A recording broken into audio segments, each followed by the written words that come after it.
Habang wala si Jennifer ay nagkasundo sila na dalawin ang kanilang anak. Good morning, mahal ko. Sabay ngiti at yakap kay Camila. Mabuti naman at gising ka na. Bakit hindi ka na pumasok ngayong araw na ito? Tanong ni Camila kay Gab. Mahal ko, sinadya ko to at para madalaw natin ang anak natin. Kailangan nating bumalik ngayon sa doktor. Paliwanag ni Gab. Tama nga no, kailangan pala nating dalhin ngayon si Tintin sa kanyang doktor. Sige na, maligo na tayo at para maaga tayong makabalik. Tapos, pupunta ako sa agency para makahanap na ng kapalit mo dito para maalagaan mo ng maayos ang anak natin. Maganda nga pala ang plano ni Gab. Pagkatapos nilang mag-ayos dalawa, ay nagtungo agad si Gab sa agency para maghanap ng katulong. Good morning, sir, sabi ng agent. Good morning naman, sagot nito. Habang si Camila ay nasa labas at naghihintay sa kanya. Ano po ang sa atin, sir? Tanong ng agent. Ako yung pumunta dito last time kasama ko ang aking fiancé. Gusto ko sana ng bagong katulong kasi aalis na yung dati kong katulong, uuwi na sa kanila. Paliwanag nito. Sir, sa ngayon po, wala pa tayong available, pero bukas po sir, tatawag na lang po kami sa inyo, sabi ng agent. Okay, sige, maraming salamat. At umalis na nga ito pabalik sa kanyang sasakyan. Ano Gab, may nahanap ka na? Tanong ni Camila. Wala pa, pero sa ibang agency, baka meron sa ngayon, kailangan muna nating puntahan ang anak natin at baka malik na tayo. Naghihintay na ngayon ang doktor niya. Sige, mabuti pa nga Gab. Dumating na nga sila sa bahay nila habang si Jennifer naman ay hindi mapakali. Malakas ang hinala nito na may gagawin talaga ang dalawa. Ano na kaya ang nangyari sa bahay? Baka may ginagawang kababalaghan ang dalawa, sabi nito sa kanyang isip.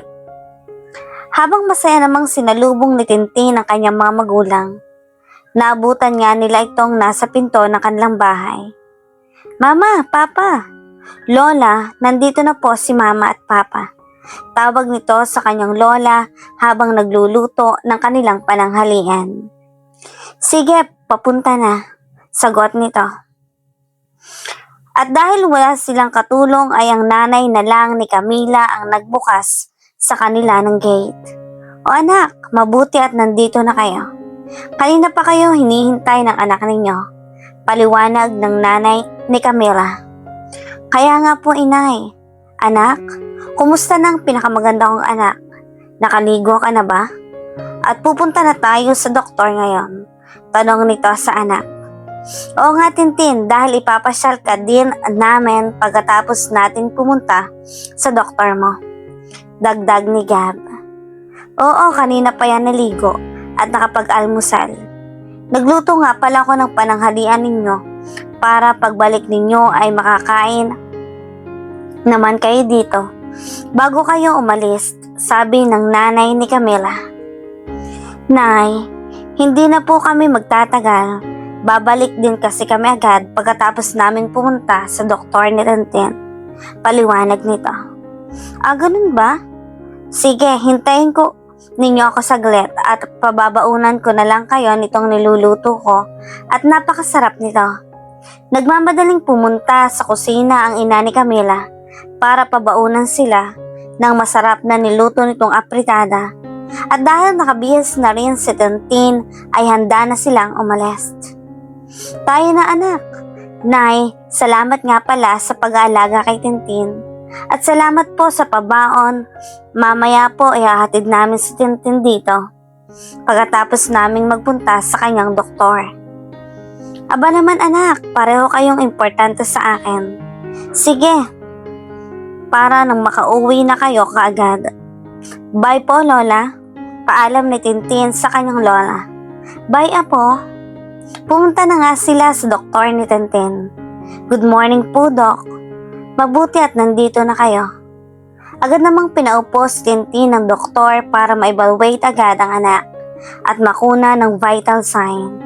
Mabuti naman at napakalaki ng pinagbago ng kalusugan na Tintin ngayon. Ngayon ay magkekemo na tayo ha.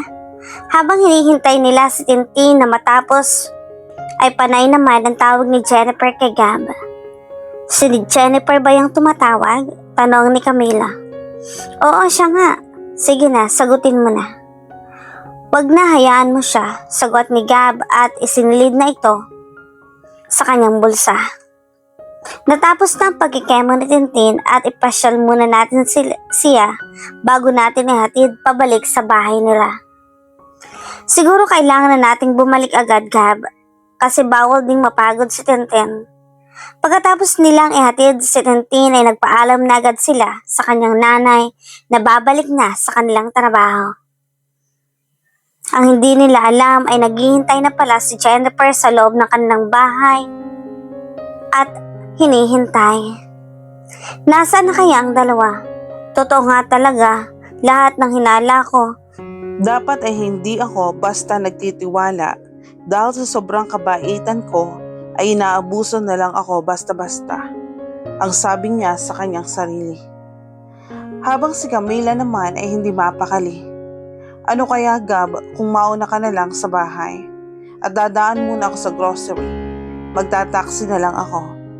Baka kasi nasa bahay na si Jennifer at hindi pa ako handa. Malaman niya ang totoo.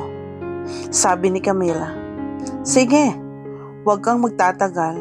Pinapangako ko na kapag nakakuha na tayo ng papalit sa'yo, hindi ka na magtatrabaho at sa madaling panahon, sasabihin kay Jennifer ang totoo. Kaya naiwan si Camila at umuwi naman agad si Gab. At nakita agad nito ang sasakyan ni Jennifer. Tama nga si Camila, mabuti na lang. Napabuntong hininga si Gab dahil kahit siya ay hindi rin handa na sabihin ang totoo kay Jennifer dahil humahanap pa sila ng tiyempo.